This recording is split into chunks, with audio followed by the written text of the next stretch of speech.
So you've plotted your BaZi chart, you've spotted your wealth element sitting there nicely, and somewhere at the back of your mind you're thinking, alright, this is it. At some point, this thing is going to pay off. And then months pass, sometimes years pass, and nothing really changes. Now you're sitting there wondering if you read it wrong, if the system is flawed, or if you're just plain unlucky.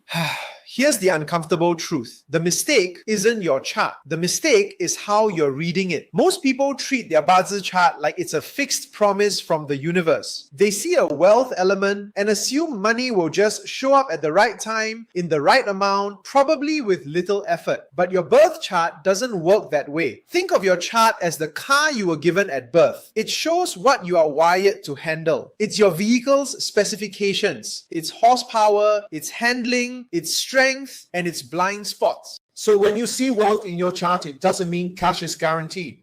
It means you have a specific relationship with the asterisk energy, asterisk of wealth. How that plays out depends on the rest of your car. Is it a Ferrari built for smooth tracks or a rugged 4x4 built for tough terrain? If your car structure is weak or misaligned, like having Ferrari engines in a rusty old car, then having that wealth element just means you'll find yourself in situations involving money, not that you'll succeed in them. That is where most people get it wrong. Now let's talk about the part people ignore. Timing. Your chart is static, but your life is not.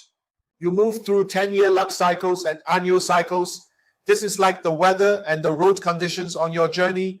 Your Ferrari is useless in a blizzard, and your 4x4 will get stuck in city traffic. These cycles introduce new conditions into your environment that interact with your chart in very specific ways.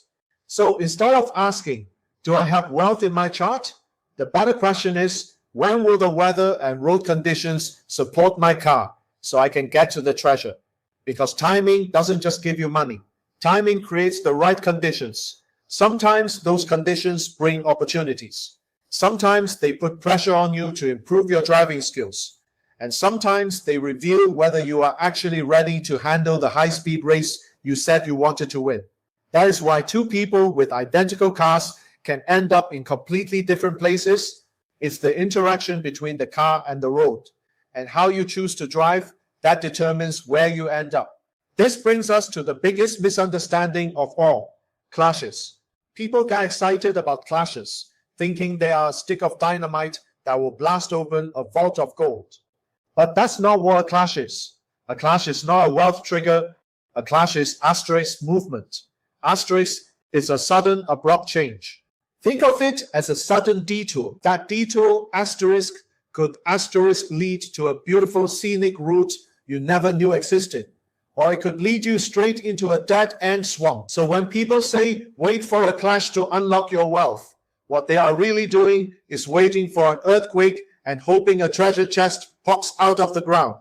That is not a strategy. That is just gambling with a fancy vocabulary. From a proper BaZi perspective, what matters is not asterisk, if asterisk a clash happens, but whether the incoming timing supports your car in a way that allows you to navigate that sudden detour successfully. Because even if the perfect shortcut appears, if your car isn't ready for the bumpy road, you'll either miss the turn, break down, or crash. And then you'll blame the car. So if it's not just the chart and not just timing, what actually creates wealth? It's the interaction of three things. First, your car, your structure, which determines what kind of roads you can handle. Second, your timing, the weather and road conditions, which determine when opportunities are likely to appear. And third, your action, you, the driver, who has to actually turn the key, step on the gas, and steer. If any one of these is missing, the journey suffers. Great weather, but a broken down car leads to missed chances. A perfect car, but a hurricane outside leads to frustration. And a great car with perfect weather, but a driver who refuses to get in and drive leads to absolutely nothing. The shift you need to make is simple, but not always comfortable. Stop looking at your chart like it owes you something. Start looking at it as the vehicle you need to understand, maintain, and work with. Instead of asking, when will I get rich? Start asking, when am I in a position to handle a great opportunity, and what upgrades do I need to make to my car before that time arrives? Because when the perfect weather hits, and the road clears, the opportunity does not wait for you to feel ready. It moves.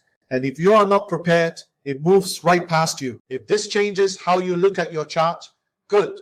That means you are moving away from being a passive passenger and becoming an active driver.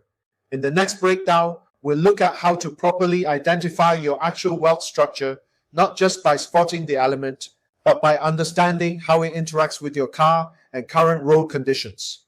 Follow along and drop your day master in the comments if you want to start mapping this out properly, because guessing is expensive and clarity pays much